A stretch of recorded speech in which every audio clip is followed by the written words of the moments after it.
사무엘상 7장 14절에 블레셋 사람들이 이스라엘에게서 빼앗겼던 성읍이 에그론부터 가드까지 이스라엘에게 회복되니 이스라엘이 그 사방 지역을 블레셋 사람들의 손에서 도로 찾았고 또 이스라엘과 아모리 사람 사이에 평화가 있었더라 하는 말씀이 나옵니다.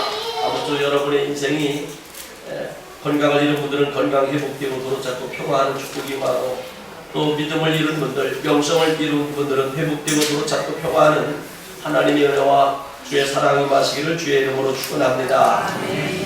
우리 교회에서 제일 많이 쓰는 단어 중에 하나가 은혜라고 하는 단어를 참 많이 씁니다. 그래서 은혜 받아라, 은혜 받아라. 예, 은혜 받았습니다. 은혜로 살겠습니다. 은혜라고 하는 말을 참 많이 쓰는데 은혜라고 하는 말은 히브리 말로 카리스라고 하는 말입니다. 이 카리스라고 하는 말의 원어는 선물이라고 하는 말에서 파생이 되어진 겁니다. 그래서 우리가 은혜 받았다 하는 얘기는 하나님으로부터 선물 받았다. 그래서 은혜, 카리스라고 하는 말은 신의 하사품, 그러니까 하나님의 하사품이다. 이런 의미가 되어지는 거예요.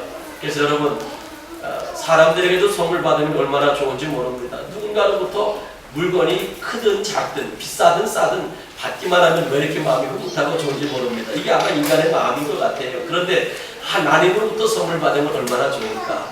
그래서 하나님 앞에 선물 받은 것은 응답이라고 하고요. 하나님 앞에 선물 받는 것을 축복이라고 하고 하나님 앞에 선물 받는 것을 기적이라고 합니다. 오늘 그 하나님 앞에 선물 받을 수 있는 아름다운 믿음이 되어지시기를 주의 이름으로 축원합니다. 하나님 앞에 날마다 시간마다 이 하나님의 선물을 받는 믿음이 되려면 어떻게 돼야 되느냐. 다른 무엇보다도요. 하나님께서 우리에게 날마다 은혜의 선물을 주십니다. 근데 그 은혜, 카리스, 은혜의 그 선물 꽃다리를 끌어보면 우리가 필요한 거 안에 다 들어있단 말이에요. 건강이 필요한 사람은 건강이 필요 있고요. 거기에 또 은사가 필요한 사람은 은사가 들어있고요. 거기에 내 모든 기도의 제목이 다 응답으로 들어있는 것이 은혜의 선물이에요. 근데 이것을 날마다 받으려면 어떻게 해야 됩니까? 여러분, 하나님께서 우리들에게 주신 것이 얼마나 많아요.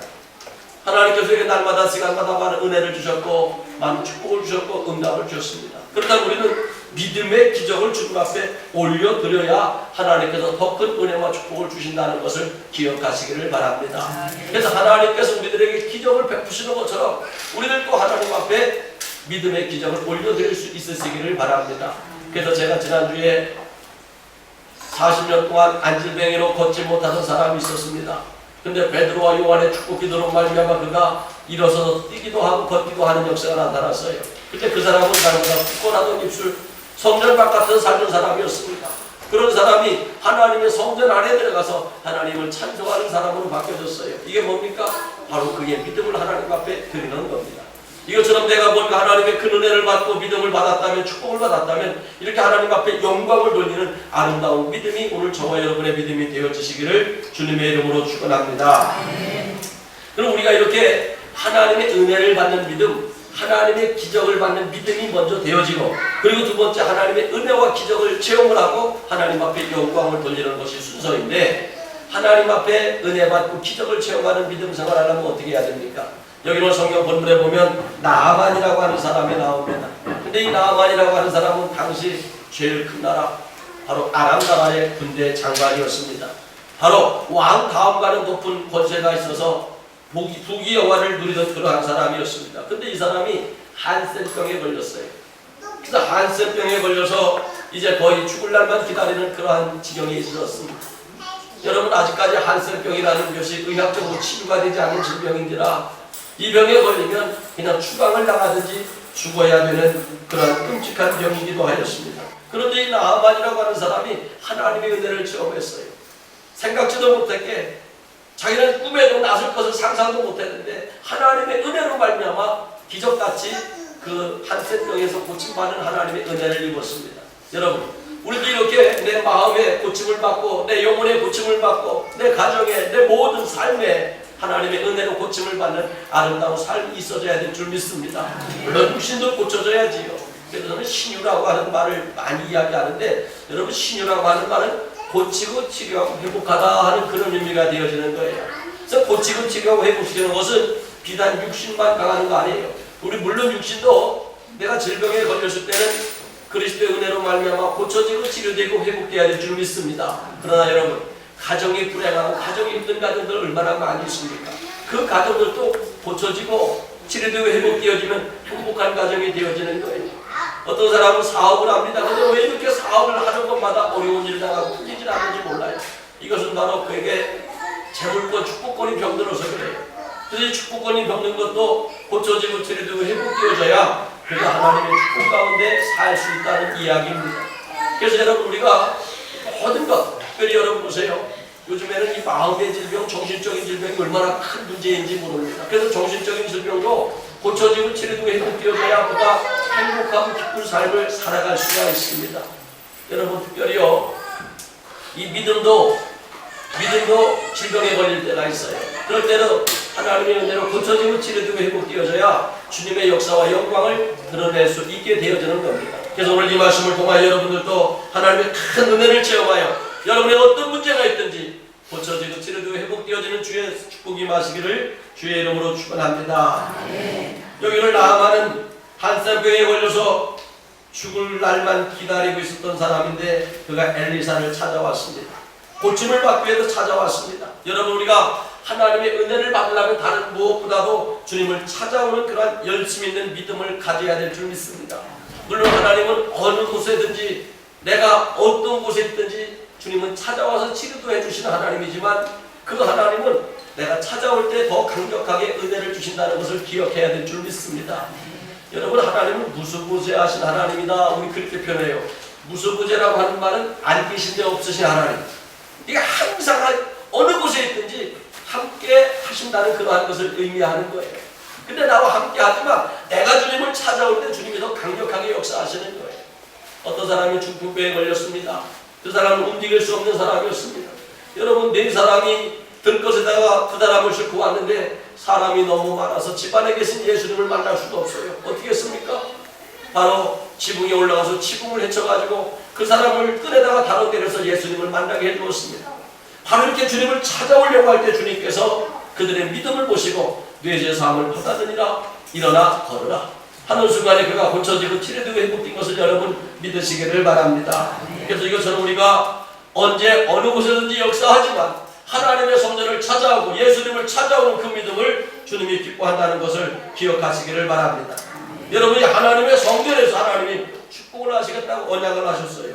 그래서 출애굽기 25장 21절에 보면 속죄소를 궤 위에 얹고 내가 내게 줄 증거판을 궤 속에 넣으라. 거기서 내가 너와 만나고 속죄소 위 곧 증거궤 위에 있는 두 그룹 사이에서 내가 이스라엘 자손을 위하여 내게 명할 모든 일을 이루리라. 그러니까 여러분이 하나님의 성전에서 주님이 만나겠다고 했어요. 그리고 이스라엘 백성이 할 모든 말을 하나님의 성전에서 하시겠다고 그렇게 언약을 하셨어요. 그래서 여러분, 이 복음의 전례가 된 역사 이대로 하나님의 성전, 하나님의 교회에서 지금도 하나님의 말씀이 되어지고 선포되어지고 있는 것을 믿으시기를 바랍니다. 그래서 여러분, 교회는요, 하나님을 만나는 곳이에요.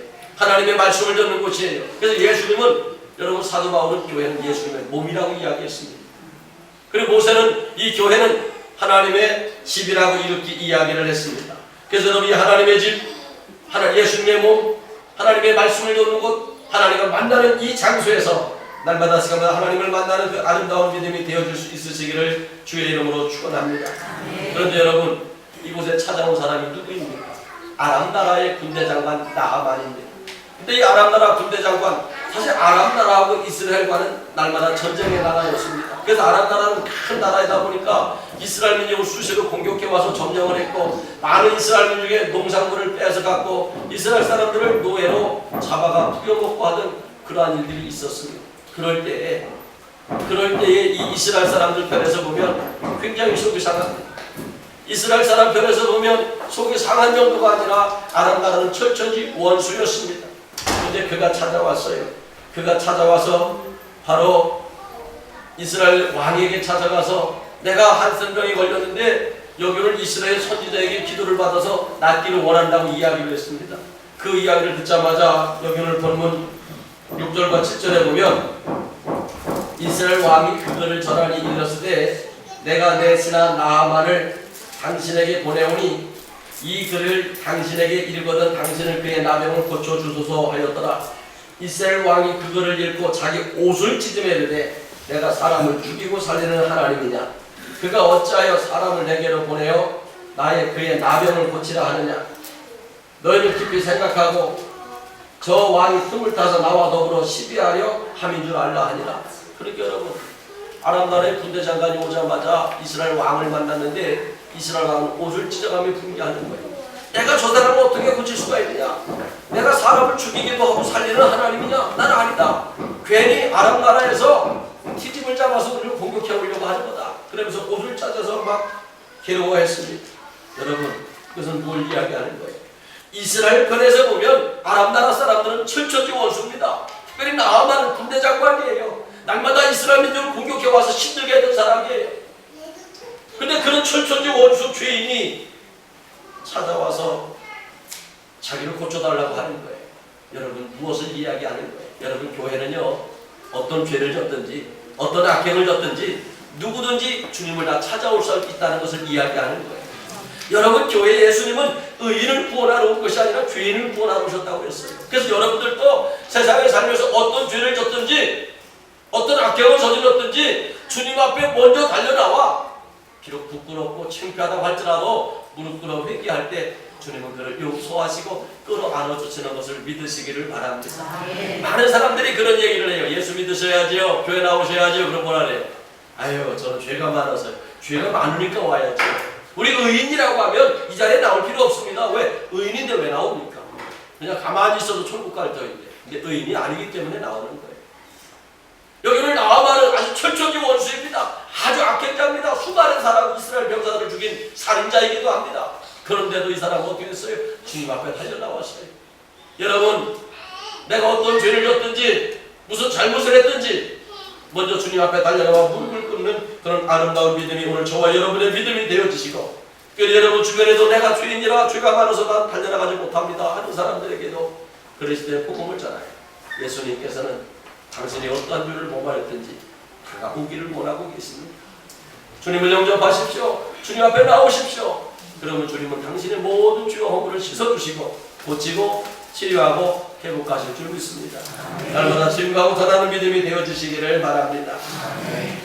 왕이 옷을 찢었다는 소식을 듣고 엘리사는 뭐라고 이야기합니까? 여기 오늘 본문 8절에 보면 하나님의 사람 엘리사가 이스라엘 왕이 자기의 옷을 찢었다 함을 듣고 왕에게 보내 이르되 왕이 어찌하여 옷을 찢었나이까? 그 사람을 내게로 오게 하소서. 내가 이스라엘 중에 선지자가 있는 줄을 알리이다. 그러니까 왕이 옷을 찢어가면서 어찌할 바를 몰라. 왜? 여러분, 이 사람은 철저히 원수잖아요. 이스라엘 사람들을 날마다 공격해서 이스라엘 사람들을 노예로 끌어가던 사람이에요. 농사를 지어는 걸 다 빼앗아 가던 사람이에요. 이스라엘 편에서 보면 도저히 용서가 안 되는 사람이에요. 근데 어떻게 했습니까? 엘리사는 자기에게 보내라고 이야기를 합니다. 아마 이게 목사의 심정인 것 같아요. 어떠한 죄인이든지 어떤 악행을 졌든지 하나님 앞에 보내세요. 하나님 앞에 나오게 하세요. 왜? 이게 우리의 사명이기 때문에 그렇습니다. 그래서 이제 나하만이 엘리사를 찾아왔습니다. 근데 엘리사를 찾아오자마자 여기 오늘 성경에 보면 이 엘리사는 만나주지도 않았어요. 그냥 문 안에서 외칩니다. 나하만 장군이요, 나에게 올 것이 없습니다. 저 앞에 요단강이 있으니까 그 요단강에서 몸을 7번 씻으시기를 바랍니다. 이렇게 설교를 했습니다. 그 이야기를 듣는 순간에 나하만이 화가 다 끝났어요. 왜냐하면 자기 생각하고 틀리다는 얘기예요.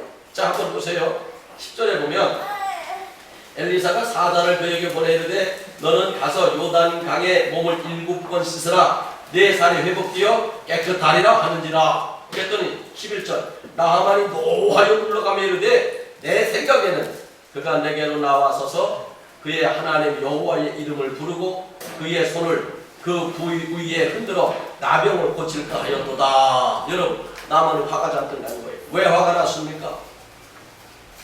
아니, 자기는 엘리사가 자기를 영접을 해주고 여기로 11절은 내 생각에는 그가 내게로 와서 그리고 앞으로 그다 손을 얹어가지고 예수의 이름으로 명하노니 이 문득병이 고쳐질지어다, 이 한세병이 고쳐질지어다, 그렇게 기도해 줄 줄 알았다는 거예요.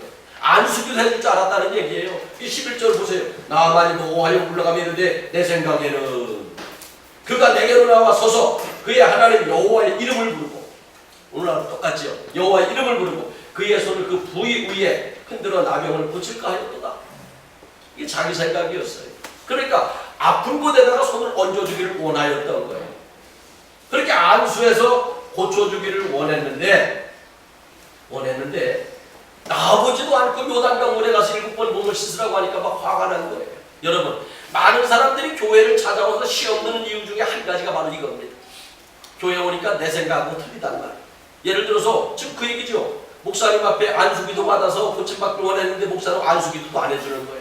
그냥 예배만 드리세요 이렇게 이야기하는 거예요. 그러니까 어떻게 목사님이 사랑도 없이 안수기도 안 해줘? 그러면서 뭐 하는 거예요? 마음문을 닫아버리고 시험 드는 거예요. 많은 사람들이 교회 오면 자기 생각대로 목사가 움직여주고 자기 생각대로 교회가 움직여주고 자기 생각대로 하나님이 움직여줄 걸로 그렇게 생각을 합니다. 근데 여러분, 하나님은 그런 하나님이 아니더라는 이야기입니다. 그냥 교회 와서 자기가 알던 방법, 자기가 생각하던 방식대로 교회가 움직여주지 않으니까 이 교회는 사람이 없어, 여기는 하나님이 역사하는 곳이 아닌 것 같아, 별의별 이야기를 다 하면서 교회를 떠나가기도 하고 믿음이 흔들리는 모습을 참 많이 볼 수가 있습니다. 여러분, 이게 왜 그렇습니까? 내 생각이에요, 글자 그대로. 그래서 여기서도 11절 나만이 노하여 물러가되 이르되 물러가며 이르되 내 생각에는, 이게 문제예요.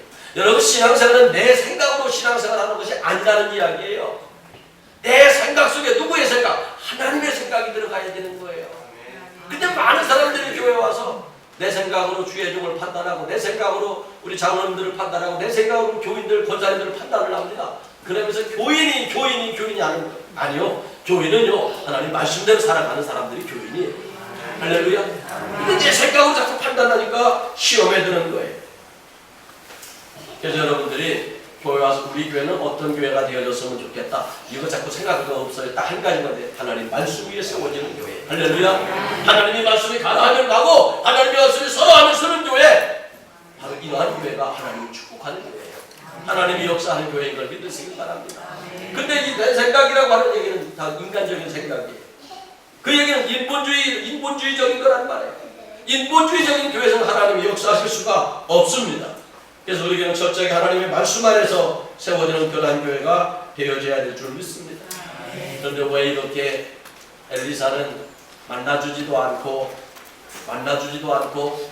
요단강에 가서 몸을 7번 씻으라 이렇게 이야기를 했을까요? 바로 그겁니다.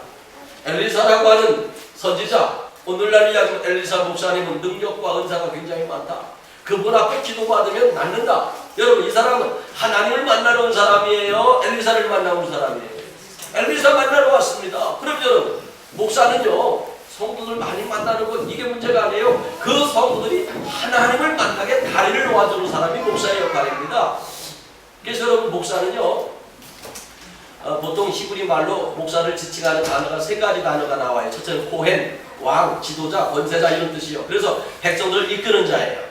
두 번째, 폰디닥스라고 하는 말이 있어요. 그 폰디닥스는 다리를 놓아주는 자, 연결해주는 자, 이런 이야기가 되어지는 겁니다. 그러니까 목사의 역할은 폰디닥스의 역할이에요. 하나님과 연결을 해주는 거예요. 근데 지금 이 나아만은 엘리사를 찾아왔지 하나님을 찾아온 게 아니었습니다. 그럼 엘리사가 나가가지고 그에게 여호와의 이름을 불러가며 기도해주면 이 사람은 엘리야한테 고침을 받았다고 했겠지 하나님 앞에 고침받았다고 안 할 겁니다.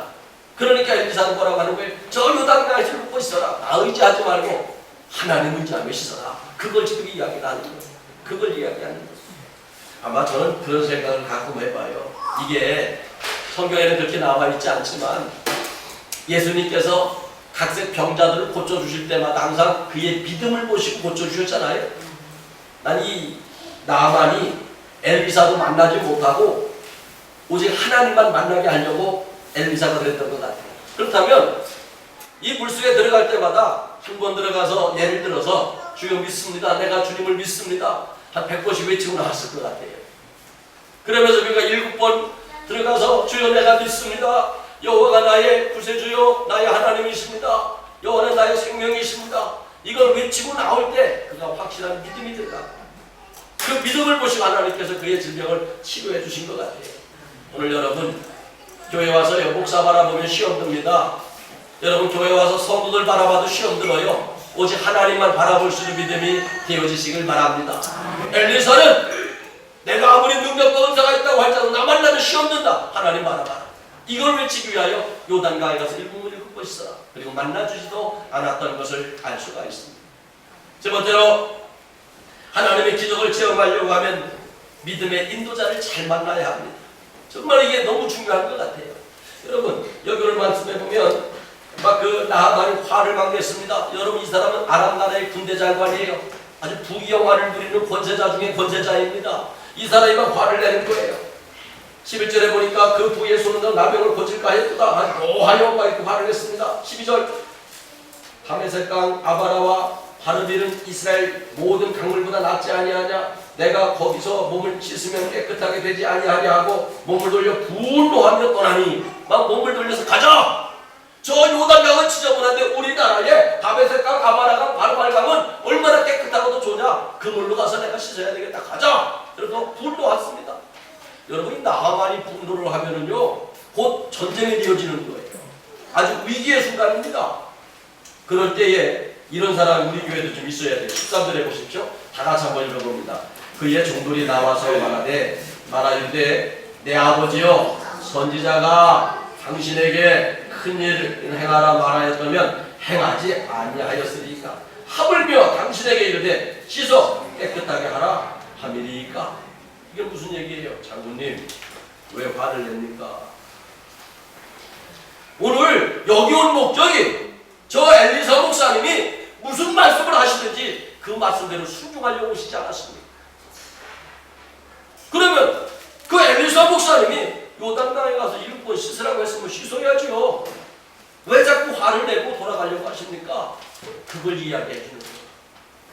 여러분 우리가 교회 온 목적이 하나님의 말씀을 듣고 순종하려고 오셨잖아요. 근데 내 생각으로 자꾸 판단하니까 이렇게 나하만처럼 분노하고 화를 내고 혈기를 부리게 되어지고 시험 들게 되어지는 거예요.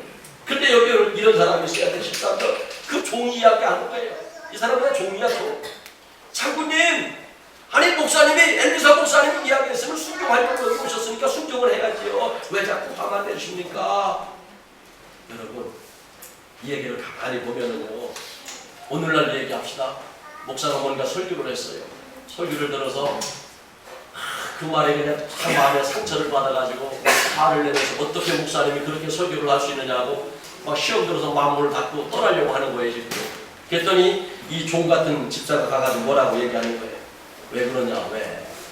목사님이 하나님의 말씀을 설교했다면 그 말씀에 순종하는 것이 우리의 믿음이 우리의 신앙이 돼야 되지.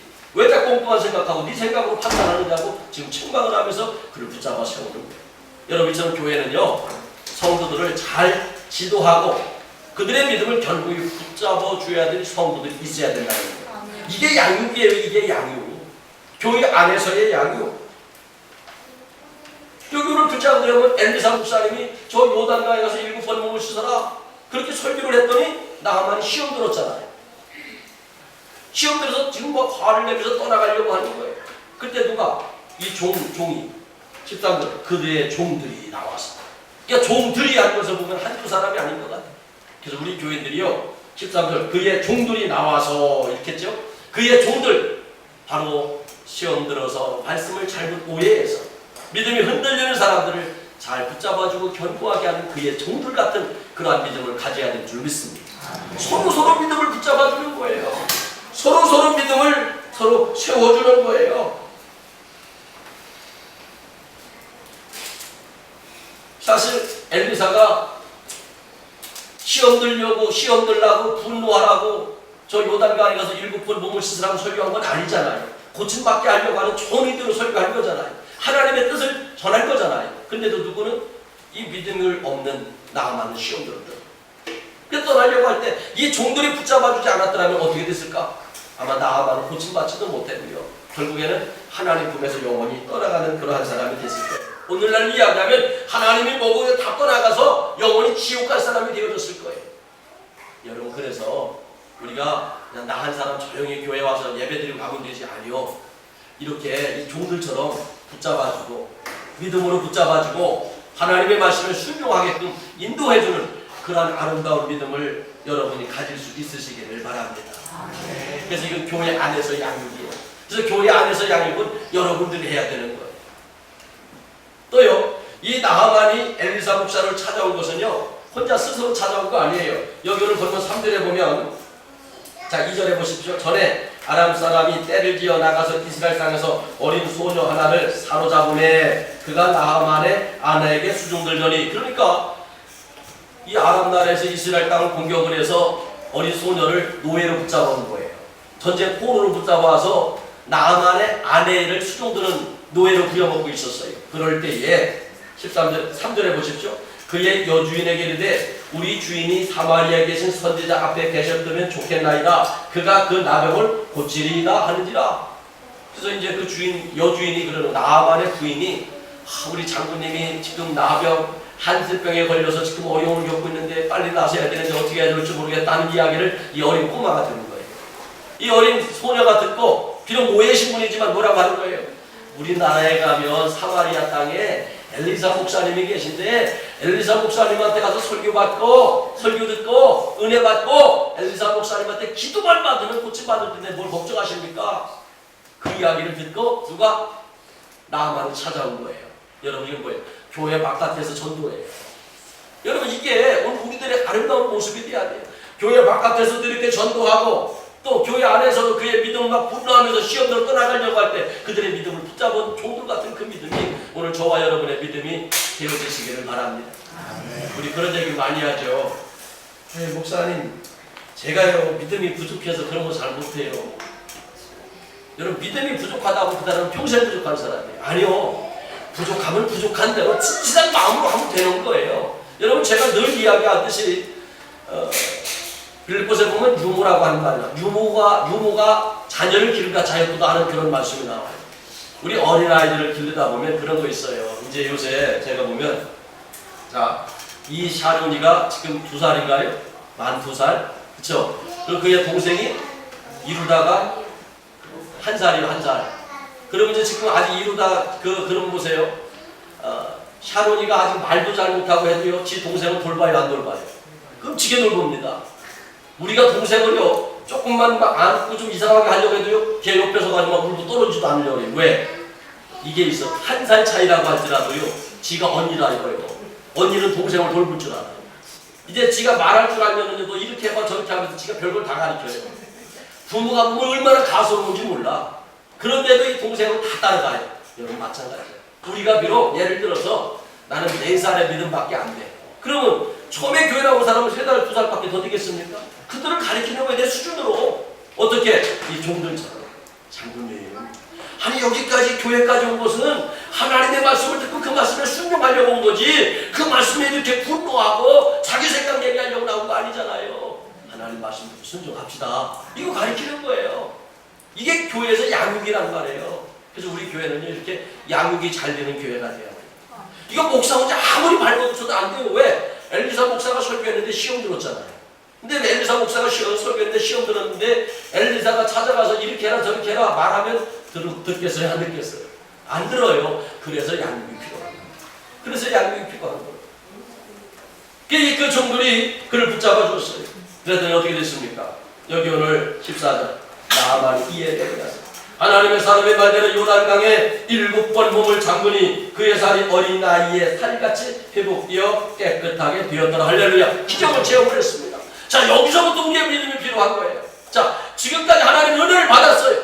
하나님의 축복을 받았어요. 응답 받았어요. 고침 받았어요.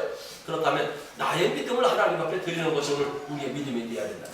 그래서 하나님의 믿음을 자꾸 받고 날마다 받으려면 나의 믿음도 하나님 앞에 드리시라는 얘기예요. 그래서 이 사람은 자기의 믿음을 어떻게 드렸습니까? 15절을 읽습니다. 시작.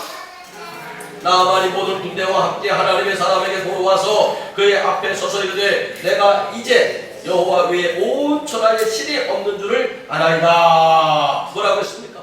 온 천하에 여호와만 하나님이시다. 뭐라 그래서 거예요? 나 여호와 하나님을 전하면서 전도하며 살겠습니다. 고백을 하는 거예요. 온 천하에 하나님만 진짜 신입니다. 이거나 전하며 살겠습니다. 증거하며 살겠습니다. 간증하며 살겠습니다.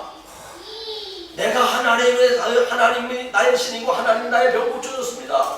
이거 외치고 다닐 때 하나님을 모르던 사람들, 하나님을 믿지 않던 사람들이 이 나하만의 입술을 통하여 믿게 되지 않겠습니까?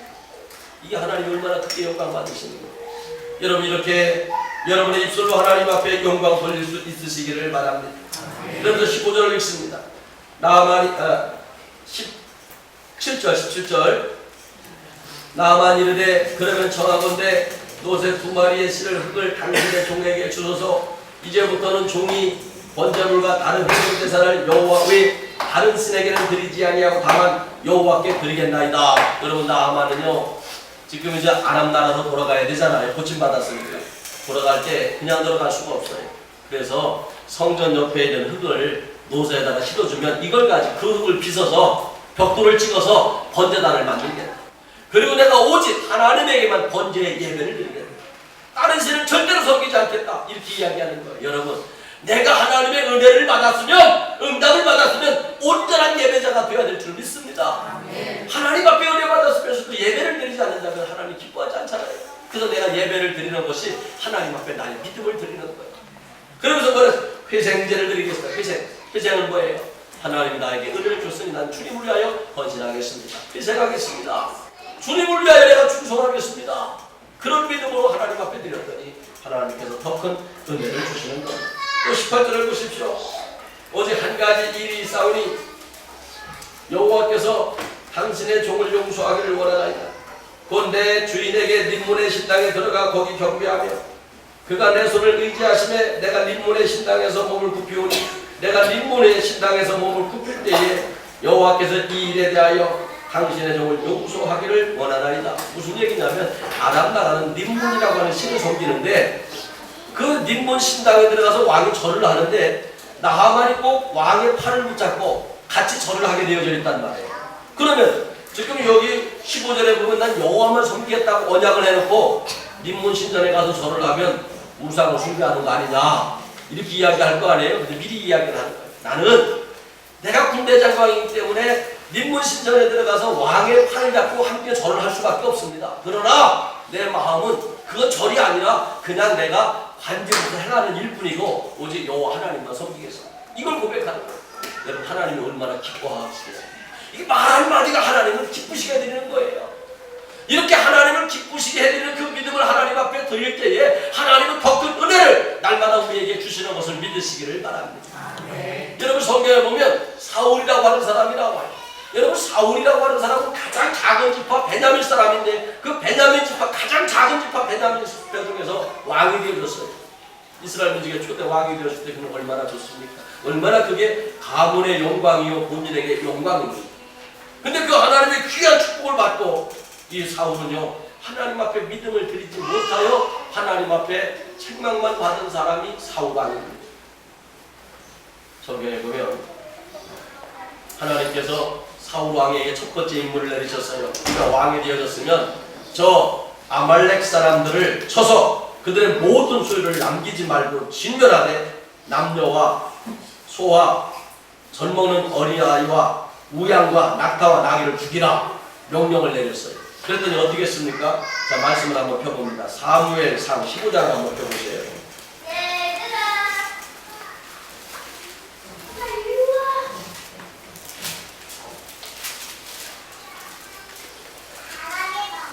구절을 봅니다. 사무엘상 432면에 있습니다. 432면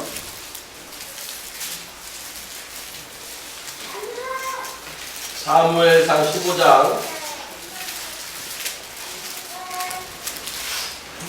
1절을 봅니다. 1절 사무엘이 사울에게 이르되 여호와께서 나를 보내 왕에게 기름을 부어 그의 백성 이스라엘 위에 왕으로 삼으셨은즉 이제 왕은 여호와의 말씀을 들으소서. 그러니까 기름을 부어 처음으로 왕이 세워졌어요. 첫 번째 임무예요. 첫 번째 임무가 뭐냐? 2절 만군의 여호와께서 이같이 말씀하시기를 아말렉이 이스라엘에게 행한 일 곧 애굽에서 나올 때에 길에서 대적한 일로 내가 그들을 벌하노니.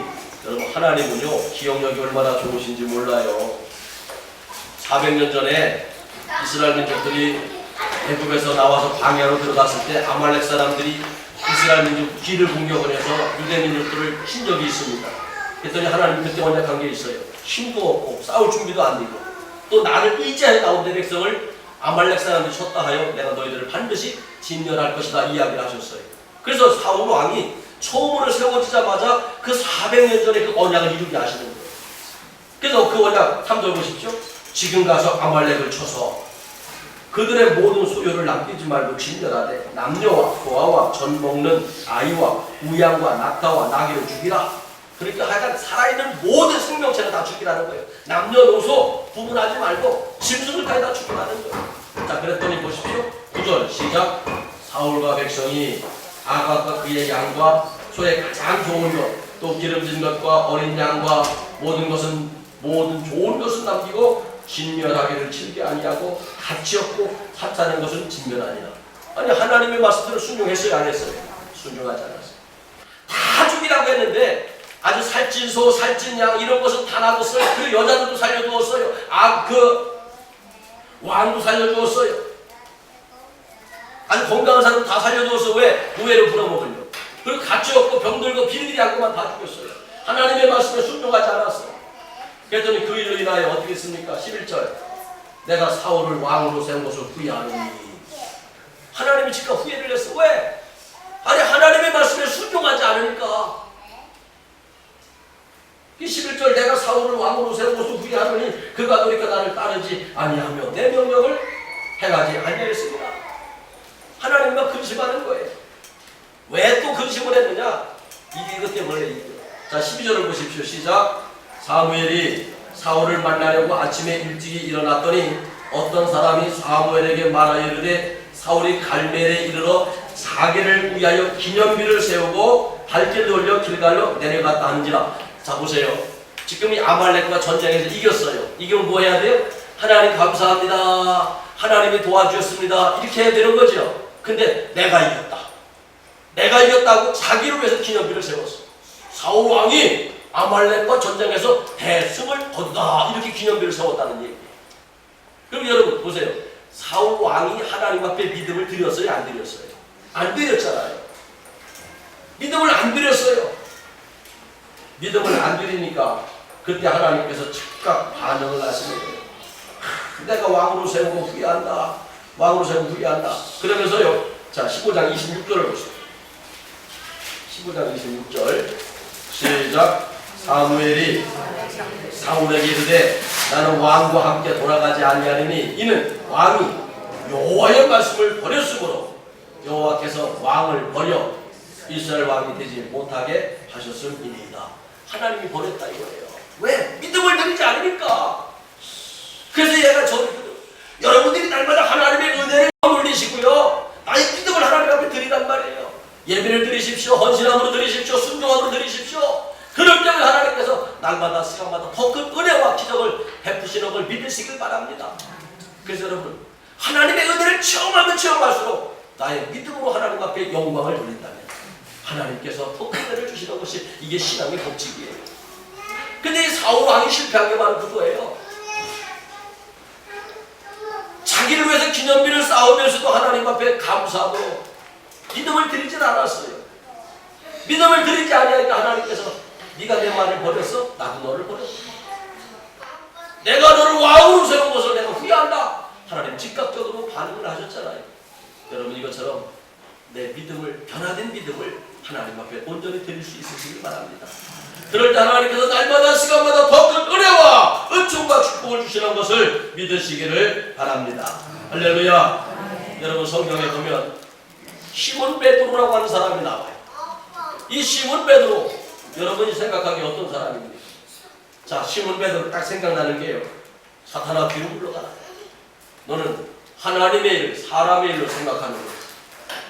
예수님 앞에 사탄의 소리 들었던 사람이 시몬 베드로. 주는 그리스도시요 살아계신 하나님의 아들이십니다. 신앙 고백은 올바로 했지만 온전한 믿음이 없는 사람이었다는 이야기입니다. 또 예수님께서 내가 이제 죽었다가 사흘 만에 살아날 것이다, 그렇게 이야기를 했을 때 이 베드로는 사흘째 된 날 첫날 새벽에 무덤에 가서 예수님의 시신이 없어진 걸 알았어요. 보았어요. 확인했어요. 그러고도 제자들을 선동해서 야, 예수님 없어. 무덤에 가니까 예수님 없고 이제 다 끝난 거야. 우리도 먹고 살아야 될 거 아니냐? 나 저 디베라 바다에 가서 옛날처럼 고기 잡아서 먹고 살아야 되겠다. 제자들을 선동해가지고 이 다락방에 모여서 기도하려고 하는 제자들을 끌고 내려가서 고기 잡으러 간 사람이 베드로예요. 사실 이 베드로 편에 보면은요, 진짜 믿음 없는 엉터리예요. 어떻게 그럴 수가 있느냐고. 예수님이 살아나기를 기다리고 계신데 오늘날 얘기하면 교회 와가지고 그러는 거예요. 야, 예수님 내가 무덤에 가보니까 없어. 끝난 거야. 근데 우리 먹고는 살아야 될 거 아니냐? 가자, 고기 잡으러. 그래서 여러분 제자들을 끌고 간 사람이 베드로예요. 이거 얼마나 엉터리입니까? 또 베드로가 어떤 사람입니까? 예수님이 십자가에 달리시기 전날 밤에 붙잡히실 때에 야, 너도 예수와 함께하던 사람 아니냐? 난 그걸 모른다. 난 모르는 사람이야. 심지어는 저주까지 했다고 그랬어요.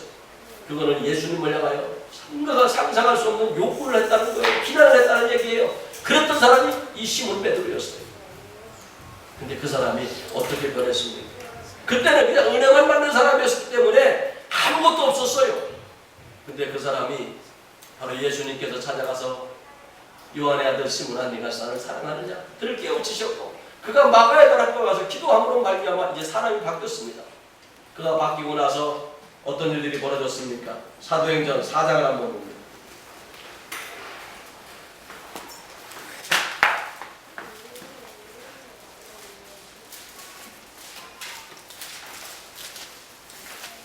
자, 4장, 사도행전 4장, 신약성경 192면에 있습니다. 192면